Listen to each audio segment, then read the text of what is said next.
Un regard peut traverser une salle pleine d'hommes et voir ce que personne ne remarque.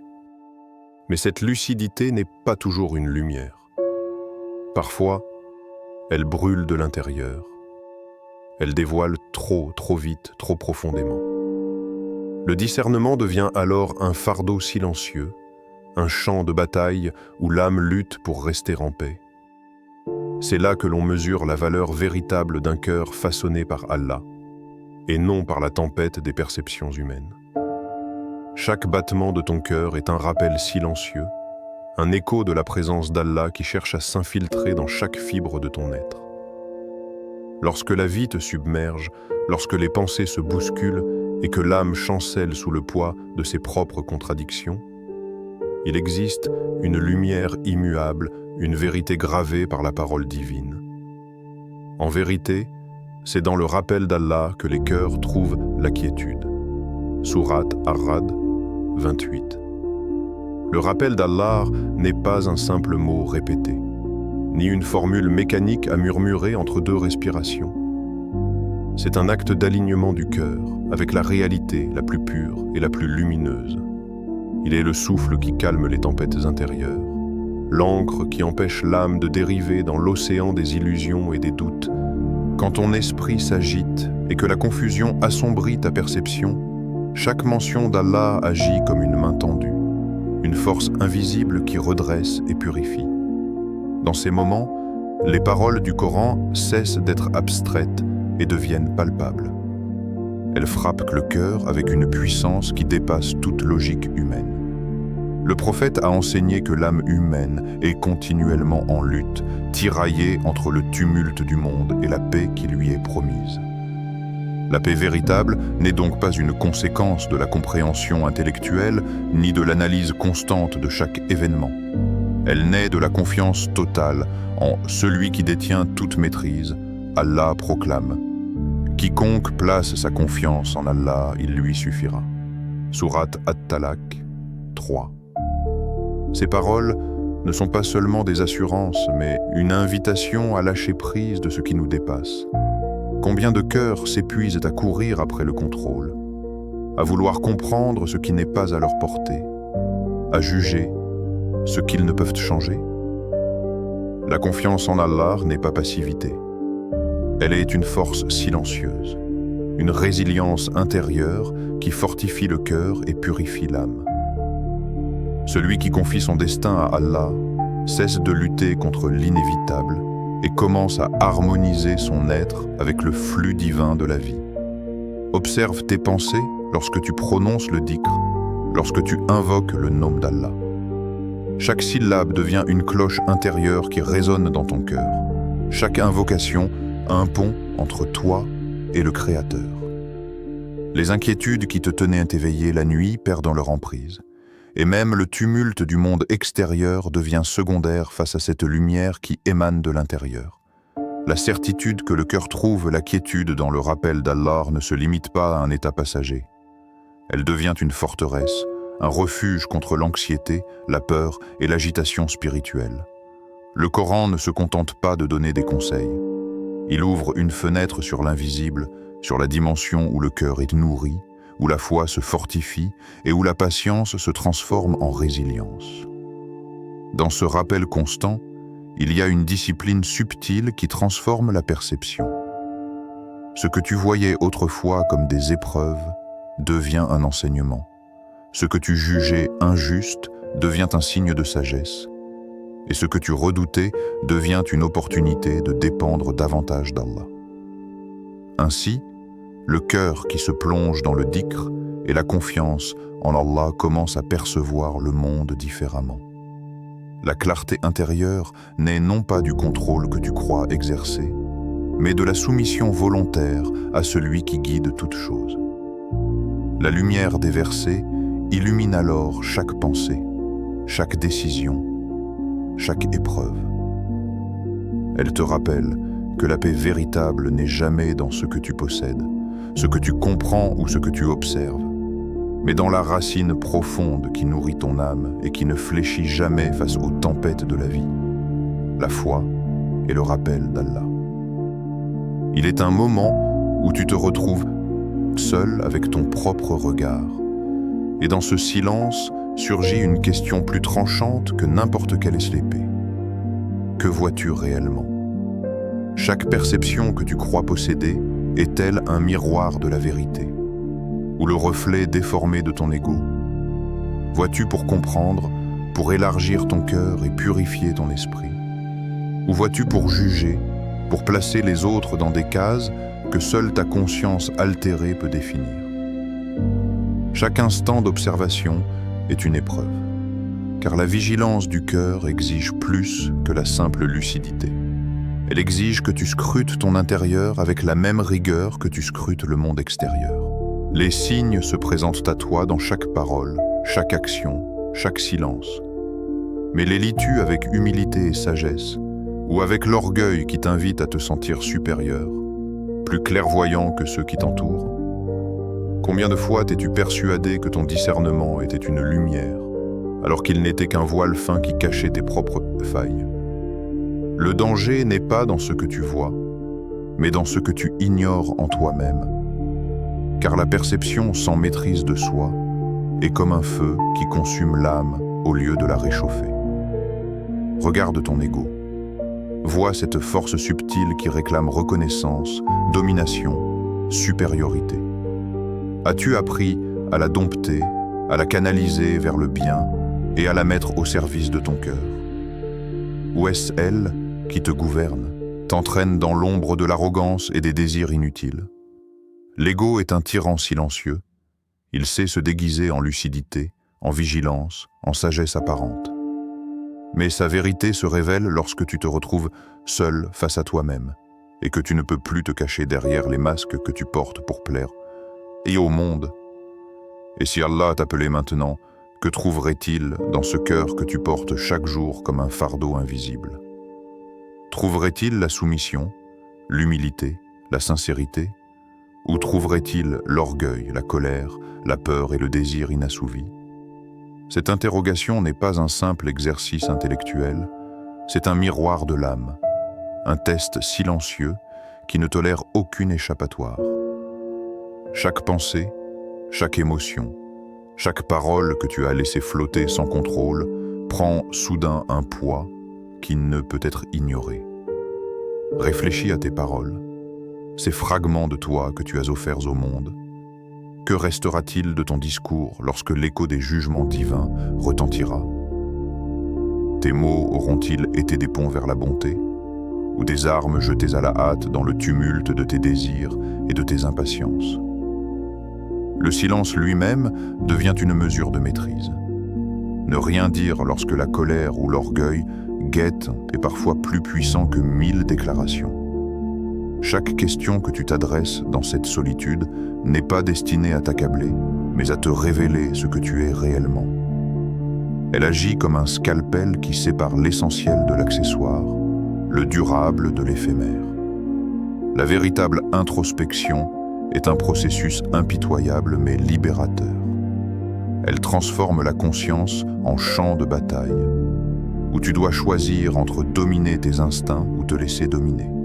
Ainsi, le face-à-face avec soi-même n'est jamais un simple exercice de réflexion. C'est un voyage dans les recoins les plus obscurs de ton être, là où l'ego, la peur et l'illusion s'entremêlent avec la vérité, la foi et la lumière divine. C'est là que le spectateur de ton âme réalise que chaque choix, chaque regard, chaque parole est un pas vers la maîtrise ou vers la perdition. Et ce voyage ne cesse jamais, tant que le cœur cherche à se purifier et que l'âme aspire à la lumière d'Allah. Le prophète, lumière pour ceux dont les cœurs cherchent guidance, ne parlait jamais pour simplement instruire. Chaque parole était une flamme, chaque enseignement un souffle capable de purifier l'âme et d'éclairer l'esprit. Considère cette parole. Le fort n'est pas celui qui terrasse les gens, mais celui qui se maîtrise lorsqu'il est en colère. Sahih Bukhari, Sahih Muslim. Ce n'est pas une maxime abstraite, mais une clé pour comprendre la véritable force humaine. Dans un monde où la puissance est souvent confondue avec la domination, le messager nous redéfinit ce qu'est la grandeur. La maîtrise de soi n'est pas une soumission à la faiblesse. C'est un acte de courage supérieur, plus ardu que n'importe quelle victoire sur autrui. L'homme qui apprend à retenir sa colère, qui refuse de répondre à l'injustice par la violence, qui contrôle ses impulsions les plus primitives, possède une autorité qui dépasse celle des royaumes et des empires. Il est fort, non pas parce qu'il impressionne par la force brute, mais parce qu'il impose un ordre intérieur que le monde ne peut troubler. Imagine chaque scène de la vie quotidienne sous ce regard prophétique. Une dispute qui s'enflamme, une insulte lancée avec légèreté, une injustice qui frappe ton cœur. Combien succombent à la première impulsion de vengeance, à la colère irréfléchie, au besoin de dominer et d'écraser? Combien sont prisonniers de leur passion sans même s'en rendre compte? Le prophète nous montre que la vraie victoire n'est jamais sur autrui, mais sur soi-même. Le contrôle de l'ego, de la langue et du désir devient un champ de bataille où seuls les courageux triomphent. Et il a dit encore, « Celui qui croit en Allah et au jour dernier, qu'il dise du bien ou qu'il se taise. » Sahih Bukhari. Cette parole complète l'enseignement précédent en dévoilant un aspect encore plus subtil. La maîtrise de soi ne se limite pas aux actions visibles. Elle s'étend à la parole. La langue, souvent trahison silencieuse du cœur, peut être un instrument de destruction ou de lumière. Celui qui croit véritablement ne laisse pas son ego dicter ce qu'il dit. Il choisit soigneusement ses mots, mesurant leur impact sur autrui et sur sa propre âme. Le silence devient alors un acte sacré, une force invisible qui protège le cœur, préserve la dignité et empêche la discorde de s'installer. Le silence maîtrisé est l'arme de celui qui comprend. Il n'est pas passif. Il est une stratégie, une expression de conscience profonde. La parole libérée des passions déchaînées est rare et précieuse. Dans ce silence, le cœur observe. Le jugement s'affine, la clarté s'installe. Celui qui maîtrise sa colère et sa langue possède une lumière intérieure capable d'éclairer même les âmes les plus obscurcies par le tumulte du monde. La maîtrise de soi enseignée par le prophète n'est pas un idéal lointain. Elle est applicable à chaque souffle, chaque instant, chaque interaction. Elle s'inscrit dans les gestes quotidiens. Répondre calmement à une provocation, tempérer son impatience, choisir la bonté dans les paroles et les actes. Elle forge une dignité invincible, une noblesse silencieuse que rien ne peut ébranler.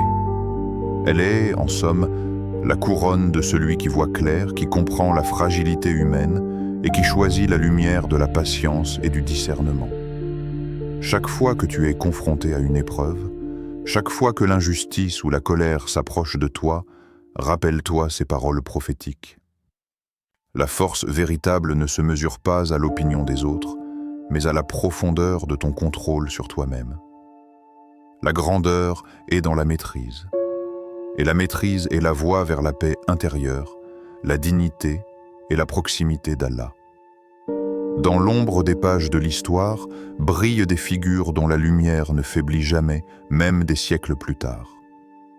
Les califes bien guidés, radiyallahu anhum, ne sont pas seulement des leaders politiques. Ils sont des miroirs pour le cœur, des modèles de sagesse et de maîtrise spirituelle, des témoins vivants de ce que signifie gouverner avec justice, patience et piété. Abu Bakr, radiyallahu anhu, le premier à suivre le messager, enseignait que la parole peut être plus puissante que l'épée. Il disait que le poids d'une parole injuste peut briser un homme plus sûrement qu'une armée. Chaque mot prononcé est un acte qui résonne dans l'âme de celui qui écoute, dans le tissu même de la société. Une parole injuste lancée avec arrogance ou impatience peut semer la discorde, créer la haine, éteindre la lumière dans le cœur des plus vulnérables. Abou Bakr savait que la force d'un dirigeant ne réside pas seulement dans sa capacité à imposer, mais dans sa capacité à peser ses paroles, à les purifier et à les mesurer. Il comprenait que la parole est une arme invisible qui forge ou détruit des vies. Umar radhiyallahu anhu, quant à lui, voyait le monde à travers un prisme de sagesse et de discipline intérieure. Pour lui, chaque épreuve était un miroir du cœur, un test de patience, de justice et de foi. Les difficultés n'étaient pas seulement des obstacles externes, elles étaient des révélations silencieuses qui dévoilaient la profondeur de l'âme et sa capacité à résister au tumulte de la vie. En observant les épreuves comme des révélateurs, Umar cultivait une vigilance constante sur son propre cœur. Comprenant que la véritable force ne se mesure pas dans la victoire sur l'ennemi, mais dans la victoire sur soi-même face à l'adversité, Uthman radhiyallahu anhu, connu pour sa douceur et sa retenue, enseignait que la pudeur spirituelle est un bouclier invisible. Il rappelait que la pudeur protège l'âme de l'agitation intérieure. L'humilité, la discrétion et la réserve ne sont pas des faiblesses, mais des instruments de paix et de stabilité. Dans un monde où le tumulte et les passions sont constants, Uthman montrait que l'âme qui sait se préserver par la pudeur est celle qui conserve sa clarté et sa lumière intérieure, celle qui peut servir les autres sans se perdre dans les excès du monde. Ali radhiyallahu anhu, le cousin et gendre du prophète, portait un regard pénétrant sur la relation entre sagesse et humilité. Il enseignait que la clairvoyance est inutile sans humilité, car l'arrogance éteint la lumière de la compréhension. Combien de savoirs brillants se perdent lorsque l'orgueil voile la perception, lorsque la connaissance est utilisée pour s'élever au-dessus des autres plutôt que pour servir la justice et la vérité? Ali montrait que la véritable sagesse naît d'un cœur pur, humble et conscient de ses propres limites. Ces figures historiques ne sont pas seulement des personnages du passé, elles sont des guides intemporels. Chacune de leurs paroles, chacun de leurs actes, offre une leçon profonde pour quiconque cherche à dompter son ego, à élever son cœur et à naviguer dans les défis de la vie avec foi et intégrité. Leur héritage est un souffle qui traverse le temps, un rappel que le leadership véritable, la clarté d'esprit et la force intérieure sont toujours enracinés dans la justice, l'humilité et la maîtrise de soi. Ainsi, en contemplant les vies des califes bien guidés, on découvre un fil conducteur. Le cœur pur et discipliné est la source de tout pouvoir authentique. Et chaque action guidée par la foi devient une lumière qui éclaire non seulement le présent, mais l'âme de ceux qui cherchent à suivre leur exemple. Dans le silence où le monde semble se dissoudre, l'âme cherche des repères. Les voix des grands savants de l'islam résonnent alors comme des balises, guidant le voyage intérieur de ceux qui veulent dompter leur cœur et purifier leur esprit. Ibn Qayyim, dans sa profondeur inégalée, nous rappelle que la paix du cœur n'est jamais le fruit des circonstances extérieures, ni de la satisfaction des désirs passagers. Il dit « Le cœur trouve sa paix lorsque ses désirs s'inclinent devant la sagesse d'Allah. Chaque désir non maîtrisé est une brise qui peut embraser un incendie intérieur. Le cœur, comme un jardin fragile, a besoin d'une irrigation constante de discipline et de soumission pour rester fertile et lumineux. Lorsque l'âme résiste à ses passions, lorsqu'elle refuse de se plier aux illusions du monde, elle commence à goûter à une sérénité que ni richesse ni pouvoir ne peuvent offrir. La paix intérieure naît de l'alignement avec la volonté divine, de la conscience que chaque désir est un outil ou un piège selon la manière dont il est dirigé. Al-Ghazali, maître de la profondeur spirituelle et de l'introspection, donne une image saisissante de cette lutte intérieure. L'âme est un royaume. Si tu ne la gouvernes pas, elle te gouvernera. Cette métaphore révèle la réalité que beaucoup ignorent. L'âme qui n'est pas dirigée devient un tyran. Elle impose ses caprices, ses émotions, ses colères et transforme le serviteur en esclave de lui-même. Gouverner son âme n'est pas un exercice théorique, mais une discipline constante. Chaque pensée est observée, chaque réaction contrôlée, chaque parole pesée. La vigilance n'est pas un fardeau.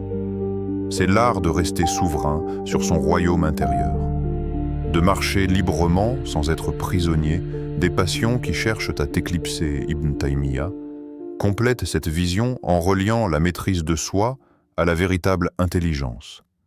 La véritable intelligence est celle qui te rapproche d'Allah, même si le monde ne la comprend pas.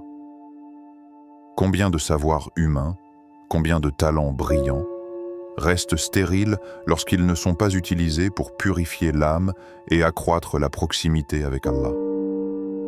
La vraie sagesse n'est pas celle qui impressionne par l'apparence ou la rhétorique, mais celle qui élève le cœur et affermit la foi. Elle est silencieuse, intime et souvent invisible aux yeux de ceux qui ne connaissent que le superficiel. Elle façonne l'âme avec la patience, la discipline et le discernement, et nourrit un élan intérieur qui transforme chaque action en adoration consciente. Un proverbe ancien résume cette bataille intérieure avec une concision frappante. Celui dont le cœur veille ne sera jamais trompé par les illusions. La vigilance du cœur est un état de présence et de lucidité permanente. Elle distingue l'essentiel de l'accessoire, le vrai du faux, la lumière de l'ombre. Ceux qui cultivent cette vigilance ne succombent pas aux séductions éphémères du monde. Ils marchent avec clarté et détermination sur le chemin qui mène à Allah ainsi. Les paroles des savants ne sont pas des aphorismes isolés, mais des outils concrets pour forger l'âme. Elles enseignent la patience, la discipline, la maîtrise du désir et la vigilance. Elles rappellent que chaque action, chaque pensée et chaque souffle peut devenir un vecteur de lumière ou une source d'illusion. Dans cette symphonie intérieure, le cœur qui veille devient un phare, guidant celui qui cherche la vérité et la paix au-delà des tumultes de l'existence. Vois sans te perdre. Vois chaque instant comme un souffle fragile suspendu entre le visible et l'invisible. L'œil peut observer des mondes, mais le cœur doit sentir la vérité. Combien d'hommes passent leur vie à contempler sans comprendre, à scruter sans discerner, à juger sans jamais sonder la profondeur de ce qui est devant eux. La vision qui n'est pas accompagnée de foi devient un poison. Elle agite, trouble, consume. Elle transforme la lucidité en arrogance, la clairvoyance en orgueil et le discernement en jugement injuste. Comprends sans te corrompre. Chaque pensée, chaque émotion, chaque sensation est un miroir dans lequel ton âme se reflète. Si tu permets à tes désirs, à tes peurs ou à ton ego de corrompre cette perception, tu perds la lumière et la clarté intérieure. La véritable compréhension ne vient pas de la vitesse ou de la quantité de ce que tu vois, mais de la pureté de ton regard, de l'alignement de ton cœur avec la lumière d'Allah. La connaissance superficielle est fragile, mais la compréhension guidée par la foi devient un roc inébranlable au milieu des tempêtes. Laisse ton cœur s'incliner avant que ton regard ne s'élève. Il y a une sagesse dans l'humilité, un pouvoir silencieux dans la soumission. La grandeur ne réside pas dans la domination ou dans l'acuité de l'œil, mais dans la capacité de plier son cœur devant celui qui détient toute lumière et toute vérité. Avant de juger ce que tu vois, avant de mesurer et de peser, incline-toi intérieurement. L'inclinaison du cœur est la clé qui ouvre la clarté, l'âme et la paix intérieure. Elle prépare l'esprit à accueillir la vision véritable, celle qui ne trompe ni ne blesse. Parce qu'une vision sans foi n'est qu'une blessure ouverte. Elle expose l'âme à l'illusion, au tumulte et à la douleur. Les yeux peuvent observer, mais si le cœur n'est pas en harmonie avec Allah, chaque révélation devient une épine. La lucidité non guidée blesse comme un vent tranchant, et ce qui semblait clair devient confus. Ce qui semblait juste devient un piège. L'âme qui contemple sans foi risque de se perdre dans les labyrinthes de l'ego et de la vanité, errant entre des vérités partielles et des ombres illusoires. Mais une vision guidée par Allah devient une lumière qui traverse les nuits les plus sombres. Elle illumine le chemin que même les ténèbres les plus profondes ne peuvent obscurcir. Cette lumière ne vacille pas devant l'épreuve. Elle ne se perd pas dans la confusion des émotions ou des circonstances. Elle éclaire l'âme, elle fortifie le cœur et elle transforme le regard en un instrument de discernement et de clarté. Chaque chose devient un signe, chaque épreuve un enseignement, chaque souffle une méditation sur la grandeur et la miséricorde d'Allah. Regarde le monde à travers cette lumière. Écoute le silence et laisse-le parler. Sens la vibration des paroles et des gestes, non avec les yeux ou les oreilles, mais avec le cœur. L'âme devient un instrument délicat mais puissant, capable de percevoir l'essence des êtres, des situations et des vérités invisibles. Et au centre de cette perception, au milieu de chaque épreuve et de chaque lumière, le cœur trouve son rythme. Le souffle de la foi s'installe et la paix véritable naît, profonde, silencieuse, immuable. Vois, comprends, incline-toi. La vision, lorsqu'elle est illuminée par la foi, devient une force transformatrice. Elle traverse le temps, traverse l'âme, traverse l'obscurité, jusqu'à ce que chaque battement du cœur résonne avec la clarté, la vérité et la lumière divine. Ton discernement est un don, mais aussi une responsabilité. Ne laisse pas ce que tu perçois devenir un poison fortifie ton âme. Affermis ta confiance, protège ta langue et laisse ton cœur s'abreuver du rappel d'Allah jusqu'à retrouver la paix.